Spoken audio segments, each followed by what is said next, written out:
Jay here, Stretford, Paddock. This is it. This is the big one. Manchester United versus Newcastle. It doesn't get any more important than this mid-table clash. Joining me, as always, is Mr. Joe Smith. Yep. Joe, I feel in all honesty, the league is petering towards complete irrelevance now. Yes. I don't even look at the table anymore.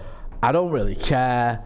I'm not bothered. It's like, what is going on at Manchester United? The only concern I have really now is, because I've given up on the Europa in terms of the league anyway, is getting a little bit of momentum going. I don't even call it momentum, just stopping the rot before the cup final. How are you feeling about going into this game? Yeah, you don't want to end the season on like one win in 12 or 13. Is that what we're on course for? I think 1 win in 12 it would be, yeah. Going into the final? Yeah. I mean, Right. actually 2 if you include the Coventry win as a win, which it was. So 2 in 10 at the minute. Well, apparently you don't count penalty wins as wins. I don't understand this. Like, It's this new thing that's come out, like Rodri's not lost a game in 10 years or something. It's like, well, he has. He lost the other month against Real Madrid. No, penalties don't count. Yes, they do count. And just because you're an idiot doesn't mean that penalties don't count as wins. It's a way of deciding who won the game. Yeah. That is literally what penalties are for. And when you win on penalties, you've won.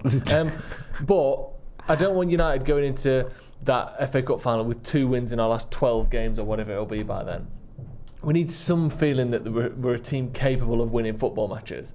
And Newcastle, they're a good team, but they are beatable. Of course they are. They're not as good as they were last season. They've got some holes in the team, and we'll get to some of that in obviously in the opposition area. But I think that United are good enough to win this game. It's going to be difficult, and I think they're probably the favourites because of the injuries that we've got and all the problems that we've had recently.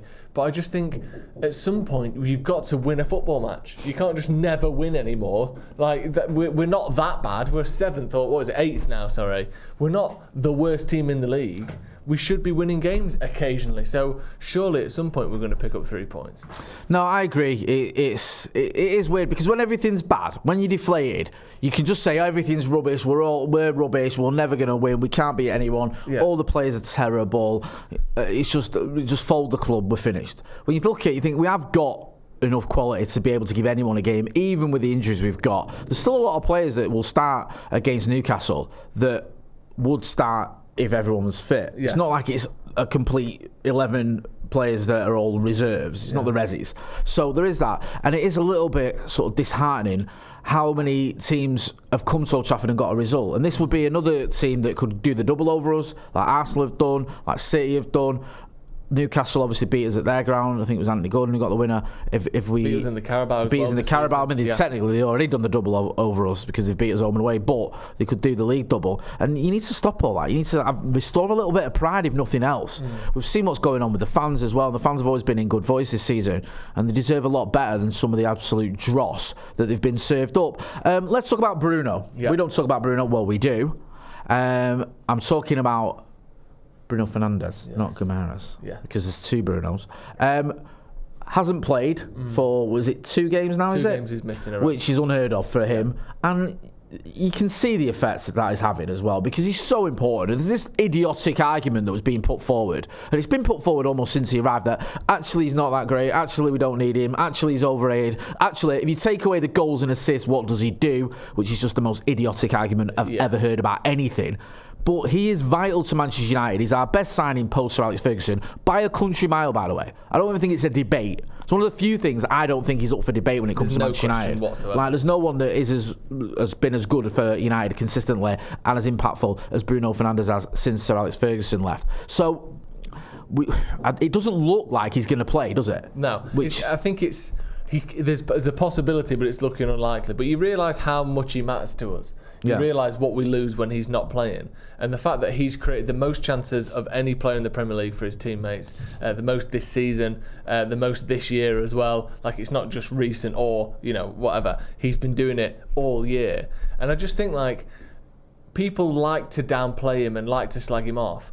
We've already scored some of the fewest in the top 10. I think the least in the top 10 Man United have scored this season. And that is with the most prolific chance creator in the league in our team. Imagine what it would be. I think we scored 55 goals. Imagine how many it would be if he wasn't playing. We've seen in the last couple of games when he's not been fit, we've barely looked like having a shot on target, let alone scoring 2 or 3 goals per game like City average. Like, we've got the best creator, or one of the best creators in the league in our squad. And he's massively underappreciated. He's massively criticised. And you notice when he's not playing just how much he means to us, not just on the ball, but his work rate off the ball for a number 10 is exceptional as well. And I think with a team that had a bit more structure around him, wingers who actually were used to providing crosses and setting up their teammates, we might have a team that's, you know, one of the best goal-scoring teams in the country, not one of the worst. Like, it's obscene how much we miss him and how much we need him, and yet how much he gets criticised. It's unbelievable. It's little things. It's not just, I mean, I know you putting this out all the time. It's not just goals and assists that Bruno Fernandes is vital for as well. If you look at him towards the end of like the games, he'll be chasing down lost causes, putting in tackles as well when you need him to. I mean, he's just a phenomenal player, and yeah, I've never really understood some of the sort of criticism he gets. I get he's not perfect, no player is, and I get it can be frustrating, I understand that, but then the criticism goes past that, and it's not just sometimes he's a little bit erratic, or sometimes the emotions get the better of him. It gets to the point where people are going, he's not any good, we need to get rid of him. And losing Bruno Fernandes would be an absolute disaster. With all that being said, let's talk about predicted 11s. Obviously, we know we've got a lot of injuries. At the time of recording, we're not clear on certain players whether they're going to be fit. So we've had to take a little bit of a gamble on him. Give us your predicted 11. Talk us through your team now. I've gone unchanged from the Arsenal game. Okay. I know obviously you don't really want to reward players for losing, but I do think it was one of the more kind of coherent performances I've seen from United in the last few weeks. I felt like, you know, the mistake from Casemiro for their goal, I think Evans got skinned a little bit easily as well, and Wan-Bissaka didn't watch his shoulder very well. So, you know, 3 of the back 4 didn't do very well for that goal.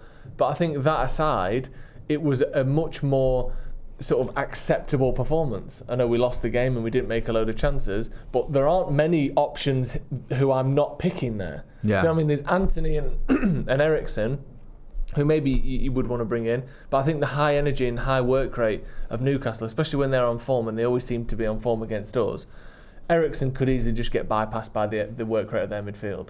I think Amrabat in there, sticking a foot in, McTominay doing the same thing, will actually be the best hope we have of stopping their kind of overwhelming energy at times. We saw it last season, especially away from home. They completely battered us in terms of energy and work rate, and we need to sort of counteract that. And I think, you know, Ahmad needs to start again. Amrabat deserves to start again. I don't think there's many changes you can make from that. I don't know how similar your team is, but it can't be much different because we ain't got anyone who's fit.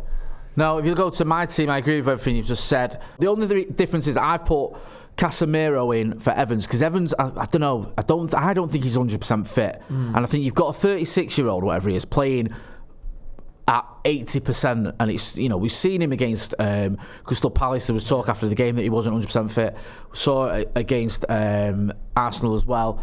I just think if he's not fit, you can't play him. It's just that simple. So I know it's not great having 2 central midfielders as your centre-back pairing, but I feel this is where we might be. This is a predicted one as well. This isn't preferred. Crazy, isn't it? So I've gone with Eriksen coming in for Amrabat in midfielder. I thought Amrabat did a decent job. Put Amrabat in defence alongside Casemiro. I mean, it is absolutely bonkers. This is what we might have to do. I hope I'm wrong, but it looks like we're going to have a little bit of a makeshift team, and I think that might be the best option. It's not great, but it's the best of a bad bunch. I wonder if United in the summer will buy a sort of Ben White style player who can play centre-back or right-back.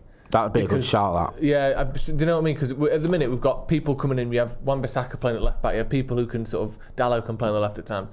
But we've not really got someone who can do that centre-back and right-back role. That we used to have so many players who did that. John O'Shea, Wes Brown did it. Gary Neville did it, don't forget. Yeah. Even a bit later on, you could even stick Chris Smalling out at right-back or at centre-back. Phil Jones, when he arrived, used to fill different roles. He used to fill defensive midfielder, right-back, centre-back. And let's not forget, he wasn't always terrible. I know he became a bit of a figure for well. Daley Blind's another one as well. Now it's just like we have, you know, full-backs that... Luke Shaw, to be fair, can play at centre-back. But by and large, it's not really a thing. And we certainly could do with a few more options. Let's talk about the opposition then. Yes. And who's the best person we know to talk about all things Geordie? Alan Shearer, obviously. All right, if Alan Shearer wasn't available and Ant and Deck aren't available. Peter Beardsley then, obviously. Peter, what? No. Paul Gascoigne then, obviously. All right, other than Peter Beardsley, Paul Gascoigne, Ant and Deck, Alan Shearer. Oh, I think I know what you mean. Who is the next best person to speak to? Nobby Solano. Almost. Right. No, it's the funniest guy on the Sloppy Joe's podcast. We've got Ethan James. Oh, there he is. Oh, hello, Joe. Hello, Jay. In Geordie Corner with your little top on and that. Oh, How yeah. are you? Me and Nobby Solano do have something in common. We both can play. We can both play the trumpet and the saxophone. You can both play the trumpet and the saxophone. You can't play either of those things. Well, no, not really. I didn't get grade 1 in either, but I did do it for 7 years. Bloody hell. 7 years? You played trumpet for 7 years? And you didn't get grade 1, whatever that means? Oh, it was terrible. Was ya? Speaking of terrible, Newcastle not quite the team they were last season, but you're sort of drifting towards a strong end to the year now, aren't you? How's it been? Oh, well, that December period, Joe, was a rough period. But now we've got some players coming back, so we've had a bit of an injury crisis, like you boys as well. So I think in this game, if it is going to be Johnny Evans who plays, we don't know if he will, he would be the only centre-half, like natural centre-half on the pitch alongside Dan Burn. So that's great, isn't it? Yeah.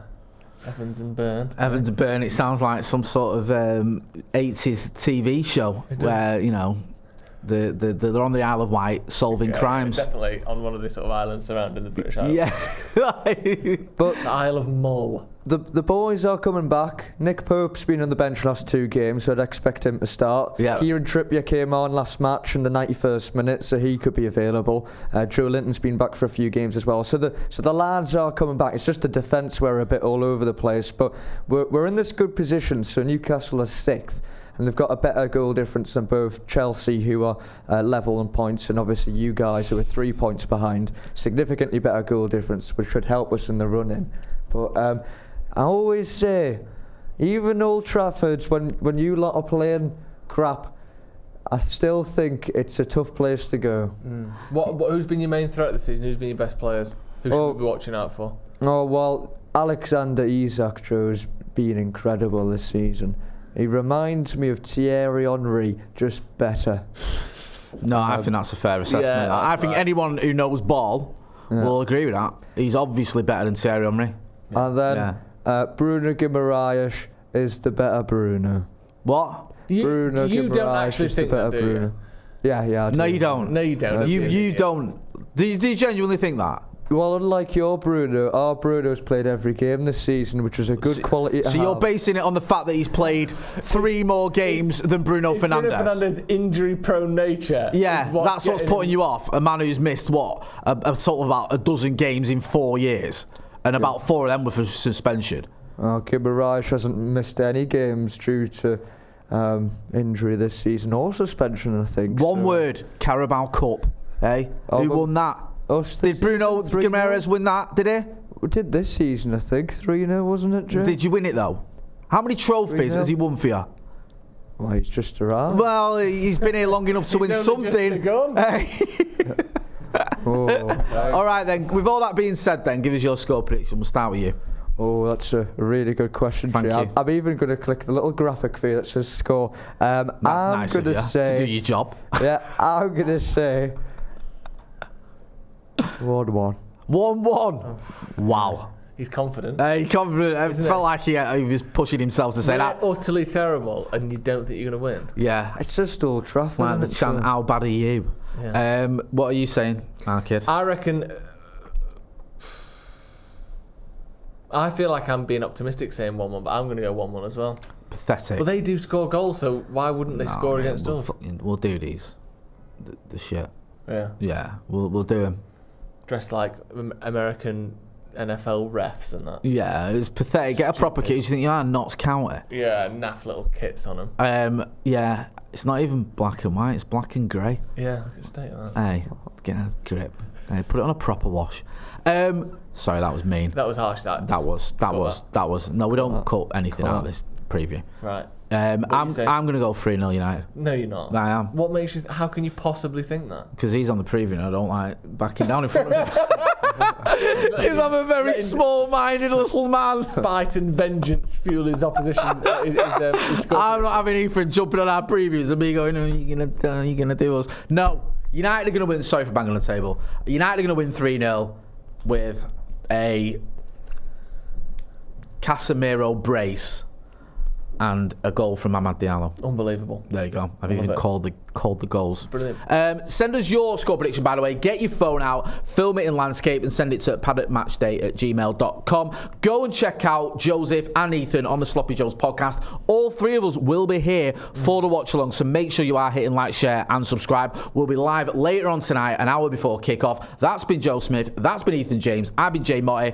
This has been the preview for the Newcastle game. Thanks for watching.